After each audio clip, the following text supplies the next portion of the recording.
नमस्कार, दिन भर की हाइलाइट्स को लेकर हाजिर है सुजस आवाज राजस्थान। सुजस पॉडकास्ट में मेधा से आप सुन रहे हैं प्रदेश की खास खबरें। नजर सबसे पहले आज की हेडलाइंस पर। राजस्थान में 5 से 20 जून तक वंदे गंगा जल संरक्षण जन अभियान का होगा आयोजन। मुख्यमंत्री भजनलाल शर्मा ने जल संरक्षण को बताया राज्य की प्राथमिकता। कर्म भूमि से मातृभूमि अभियान के अंतर्गत 10 जून को विभिन्न विकास कार्यों का होगा लोकार्पण। मुख्यमंत्री ने कहा, जन भागीदारी से ही बनेगा अभियान जन आंदोलन। और रास्ता खोलो अभियान बना ग्रामीणों की राहत की राह। जयपुर जिले में 1182 रास्ते खुलवाकर लाखों किसानों को मिली राहत। और अब सुनिए खबरें विस्तार से। मुख्यमंत्री भजनलाल शर्मा ने कहा कि राजस्थान जैसे विषम भौगोलिक परिस्थितियों वाले राज्य में जल संरक्षण अत्यंत आवश्यक है। इसके लिए राज्य सरकार 5 जून से 20 जून तक वंदे गंगा जल संरक्षण जन अभियान चलाएगी। उन्होंने कहा कि इस अभियान के माध्यम से जल संचय, पारंपरिक जल स्रोतों का पुनरुद्धार, स्वच्छता अभियान और पर्यावरणीय गतिविधियों को बढ़ावा मिलेगा। मुख्यमंत्री निवास पर कल आयोजित बैठक में श्री शर्मा ने अभियान की तैयारियों की समीक्षा की। उन्होंने बताया कि इस बार 5 जून को विश्व पर्यावरण दिवस और गंगा दशहरा एक ही दिन पड़ रहे हैं, जो अभियान की शुरुआत के लिए शुभ संकेत हैं। इस दिन जलाशयों पर पूजन कार्यक्रम और वंदे गंगा कलश यात्रा का आयोजन किया जाएगा। श्री शर्मा ने निर्देश दिए कि सभी विभागों की भागीदारी सुनिश्चित की जाए और गतिविधियों की प्रतिदिन मॉनिटरिंग हो। उन्होंने कहा कि गाँवों में अभियान के पहले दिन कम से कम एक जल संरक्षण कार्य प्रारंभ हो और जल मित्र बनाकर लोगों की सहभागिता सुनिश्चित की जाए। उन्होंने कहा कि बारिश का पानी व्यर्थ न जाए, इसके लिए नए जल संग्रहण ढांचों के साथ बांध, एनीकट और नहरों की मरम्मत को प्राथमिकता दी जाएगी। साथ ही स्वयंसेवी संस्थानों और सरकारी कार्मिकों के माध्यम से श्रमदान भी कराया जाएगा। 10 जून को कर्म भूमि से मातृभूमि अभियान के अंतर्गत विभिन्न कार्यों का लोकार्पण किया जाएगा। CSR और भामाशाहों से आर्थिक सहयोग लिया जाएगा। श्री शर्मा ने सोशल मीडिया, गीत, नुक्कड़ नाटक और फिल्म के माध्यम से व्यापक प्रचार प्रसार करने के निर्देश दिए। बैठक में मुख्य सचिव सुधांश पंत सहित विभिन्न विभागों के अधिकारी मौजूद रहे।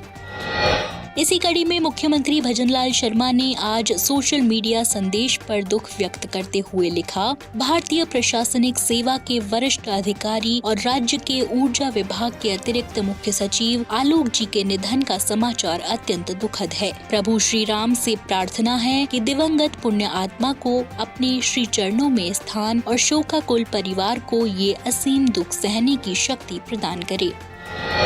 राज्यपाल हरिभाऊ बागड़े ने कहा कि महेश नवमी महोत्सव केवल एक पर्व नहीं बल्कि माहेश्वरी समाज की समृद्ध सांस्कृतिक और औद्योगिक विरासत का प्रतीक है। ये समाज संख्या में भले ही सीमित है, लेकिन देश और विदेश में अपनी औद्योगिक क्षमता और सामाजिक संगठितता के लिए विख्यात है। यदि भारत के सैकड़ों समाजों में से किसी एक को आर्थिक दृष्टि से सबसे सशक्त कहा जाए तो वह माहेश्वरी समाज ही होगा। राज्यपाल श्री बागड़े रविवार को भीलवाड़ा में नगर माहेश्वरी सभा द्वारा आयोजित महेश नवमी महोत्सव 2025 के पावन अवसर पर कवि सम्मेलन के कार्यक्रम को संबोधित कर रहे थे। श्री बागड़े ने कहा कि समाज के लोग न केवल व्यवसाय में अग्रणी हैं, बल्कि सार्वजनिक कार्यों में भी बढ़ चढ़कर भाग लेते हैं।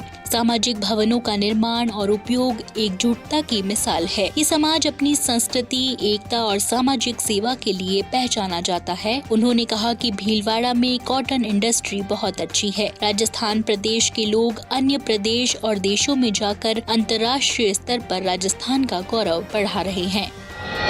कृषि मंत्री डॉक्टर किरोड़ी लाल मीणा ने कहा कि राज्य सरकार किसानों की भलाई, सुरक्षा और समृद्धि के लिए पूरी ताकत से काम कर रही है। उन्होंने कहा कि अन्नदाता के साथ कोई छल या शोषण नहीं होने दिया जाएगा और नवाचारों, योजनाओं और कार्यक्रमों के माध्यम से किसानों को मजबूत बनाया जाएगा। कृषि मंत्री रविवार को कोटा स्थित राज्य कृषि प्रबंधन संस्थान में आयोजित युवा कृषक संवाद कार्यक्रम में संभाग के चारों जिलों के किसानों के साथ सीधे संवाद बात कर रहे थे। लगभग 5 घंटे चले इस संवाद में किसानों ने कृषि संबंधी विभिन्न समस्याएं साझा की, जिसके समाधान के निर्देश मंत्री ने मौके पर ही अधिकारियों को दिए। डॉक्टर मीणा ने कहा कि गांवों से युवाओं का पलायन चिंता का विषय है। अगर कृषि को लाभकारी बनाया जाए तो युवा गांवों में ही व्यवसाय कर सकते हैं। इस उद्देश्य से यह संवाद कार्यक्रम शुरू किया गया। उन्होंने किसानों से अपील की कि वे विभाग की योजनाओं और नई तकनीकों को अपनाकर अपनी आय बढ़ाएं। मंत्री ने प्रगतिशील किसानों के अनुभव साझा करवाते हुए कहा कि अन्य किसान उनसे प्रेरणा लें। उन्होंने कहा कि किसानों को नवाचारों की जानकारी के लिए डेनमार्क और नीदरलैंड जैसे देशों का भी दौरा करवाया जाएगा। कार्यक्रम के दौरान मंत्री ने योजनाओं पर किसानों की राय भी जानी। जब कुछ योजनाओं का लाभ नहीं मिलने की बात सामने आई तो उन्होंने अधिकारियों से इसका कारण पूछकर तुरंत समाधान के निर्देश दिए। इस अवसर पर डॉक्टर मीणा ने विभिन्न योजनाओं के लाभार्थियों को चेक वितरित किए। ग्राम खेड़ा रुद्धा के ईश्वर गौतम को जैविक कृषि पुरस्कार के लिए 1 लाख, हीरालाल को कृषि यंत्र के लिए 2.5 लाख, दौलत राम को 1,75,000 का चेक प्रदान किया गया। आप सुन रहे हैं सुजस आवाज राजस्थान।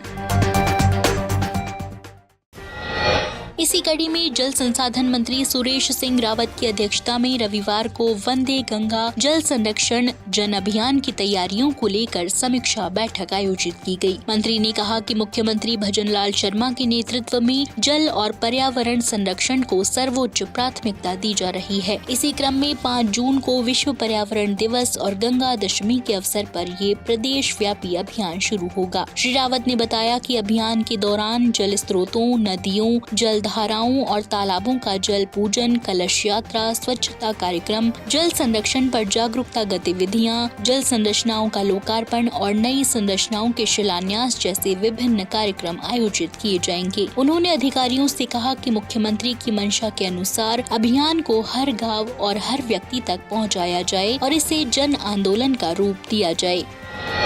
मुख्यमंत्री भजनलाल शर्मा के निर्देश पर जयपुर जिले में संचालित रास्ता खोलो अभियान अब ग्रामीणों और किसानों के लिए राहत का पर्याय बन चुका है। सिर्फ 7 महीनों में जिला प्रशासन ने बरसों से बंद पड़े 1182 रास्तों को खुलवाकर लाखों लोगों को खेतों, गांवों और ढाणियों तक सुगम पहुंच उपलब्ध कराई है। ये अभियान ग्रामीण विकास और जन सुनवाई के समाधान का अनूठा उदाहरण बनकर सामने आया है। जयपुर जिले में इस अभियान की सफलता के पीछे जिला कलेक्टर डॉक्टर जितेंद्र कुमार सोनी की सतत निगरानी और स्पष्ट निर्देश हैं। अभियान की प्रगति को लेकर वे निरंतर अधिकारियों के साथ समीक्षा बैठक कर रहे हैं, जिससे न कोई भी रास्ता विवाद और अतिक्रमण के कारण बंद न रहे। अभियान के नोडल अधिकारी और अतिरिक्त जिला कलेक्टर देवेंद्र कुमार जैन ने बताया कि हर तहसील में प्रति सप्ताह कम से कम 3 रास्ते खुलवाए जा रहे हैं। ग्रामीण वासियों की सहमति और प्रशासन की समझाइश से विवाद सुलझाए जा रहे हैं, जिससे ग्रामीणों को सीधे राहत मिल रही है। फागी, अव्वल, चौमू, मौजामाबाद, शाहपुरा, फागी तहसील में सर्वाधिक 102 रास्ते खुलवाए गए हैं। चौमू में 85, मौजाबाद में 81, शाहपुरा में 73, चाकसू में 68, आमेर में 64, बस्सी और आंधी में 62। इसके अतिरिक्त जयपुर, कालवाड़, रामपुरा, डाबड़ी, किशनगढ़, रेनवाल, कोटखावदा, माधोराजपुरा, दूधू जैसी तहसीलों में भी दर्जनों रास्ते खुलवाए गए हैं। ग्रामीण क्षेत्रों में रास्तों पर अतिक्रमण और आपसी विवाद के कारण हजारों लोग प्रभावित होते रहे हैं। इस अभियान ने न केवल उनकी समस्याओं को जमीनी स्तर पर सुलझाया है, बल्कि अनेक मामलों को न्यायालय में जाने से भी रोका है। जिन मामलों पर न्यायालय में वाद लंबित हैं, वहां प्रशासन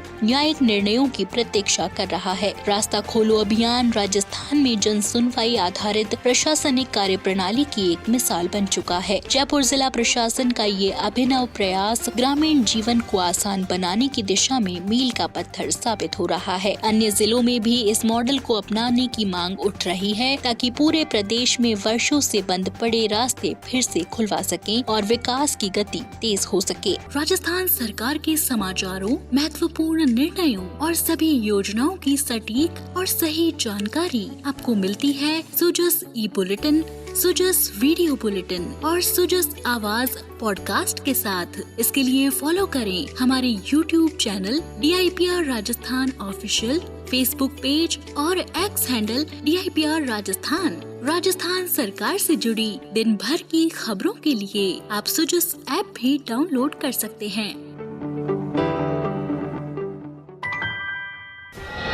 तो आज के सुजस पॉडकास्ट में इतना ही। मेधा को दीजिए इजाजत, कल फिर होगी आपसे मुलाकात। तब तक के लिए नमस्कार।